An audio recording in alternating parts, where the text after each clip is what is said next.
South Africans' pockets are being stretched beyond its limit as the cost of living continues to rise rapidly. From household debts, rising fuel prices and the cost of food, there is just no end in sight. Could this all lead to episodes of social unrest? Political economist from the University of Johannesburg and professor of sociology, Prof. Patrick Bond, joins us now virtually to discuss this. Prof, thank you very much for your time here on eNCA. Now, firstly, we know that a lot of people would say, the lockdown, COVID-19, the July unrest, as well as, for instance, what's happening between Ukraine and Russia have affected what's happening here. But in all honesty, all these things exacerbated an already bad political situation in our country, right? Oh, I think so. The way you put it is correct, that rising pressures on prices and flattened incomes, as the activist said, those are that's a formula for explosions. We did see that last July. I mean, one of the reasons, not only because Jacob Zuma was put in jail and there was probably some catalysts there, but also because the 350 rand per month grant had ended. And then President Ramaphosa tightened the restrictions just the day or so before the main rioting broke out in the middle of July last year. So I think he learned something. He did then reinstate that 350 grant. The problem is it's going down in real value terms because inflation's gone up. And when it was introduced in 2020, it was the equivalent of about 380 rand.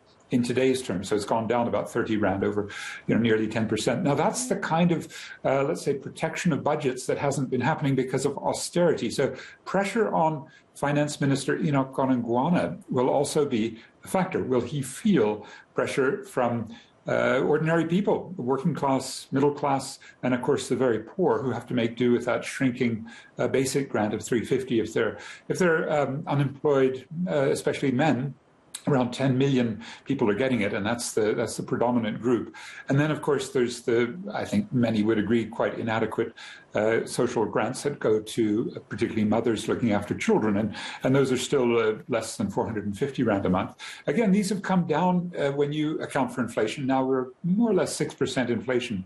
One last factor, okay, you've mentioned the imported inflation, oil and food, because of the Ukraine war, but also interest rates will make your budget smaller if you're paying back debt. Those went up 0.5% last month. That's a big chunk. So these are big factors, all moving together, I think, towards more social unrest. And I mean, during this time of the year, usually in South Africa, historically, we see a lot of protests happening. I mean, we're going towards July, for instance. We all know what happened about a year ago with regards to that. Already, we have people from the south of Johannesburg marching to the Premier's office today because of such issues.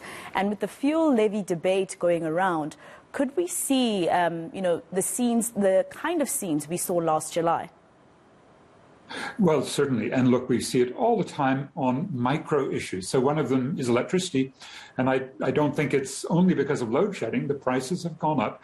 And then what the CEO of Eskom introduced actually 2 years ago in the middle of winter, in the middle of the worst pandemic lockdown period in June 2020, he introduced load reduction, which particularly hits black South Africans in the townships and in Dorpies. And so my colleagues at UJ have said there's a factor of energy racism, and that fuels the kind of service delivery protests that just have never stopped. In many ways, they've increased as a result of, let's say, pressures on municipalities. They're unable to repay Eskom, or they are charging much higher rates when they are passing on Eskom, and they're trying to squeeze a little bit out of everyone so they can pay for their parks, recreation, libraries, all the other little things that go with being in a municipality.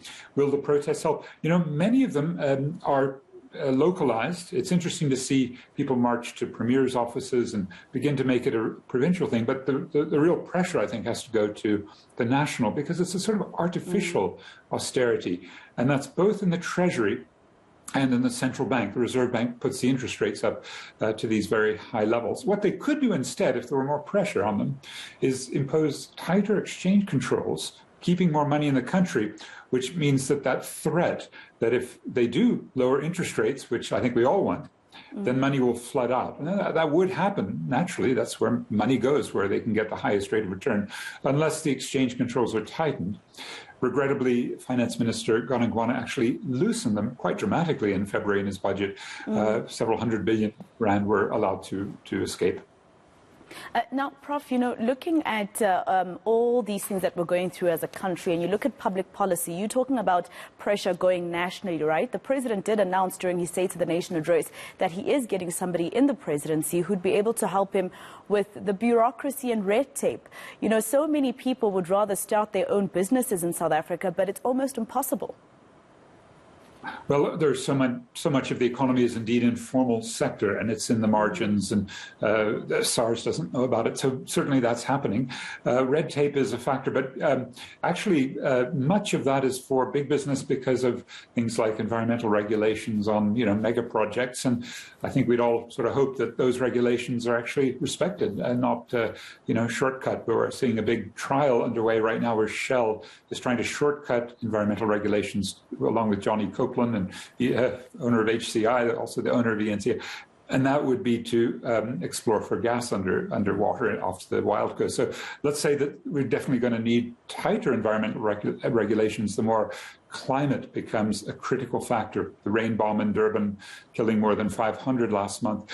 But I agree with you that much of what the state could do to address inequality in the most unequal society in the world, it's not doing. And because Finance Minister Gonagwana did say he was concerned about the fuel levy and maybe bringing it down as we have another 3.25 Rand increase tonight. Absolutely. What that should mean is that you could redistribute and maybe give combis, some tax credits so that at least it doesn't hit poor and working people who use the combis quite so hard. That would be one way to do that redistribution to make it a little bit more fair. Yeah. Well, thank you very much for speaking to us, Prof, here on All Angles. Really great to have you. That was political economist Professor Patrick Bond. He's also a sociology professor at the University of Johannesburg.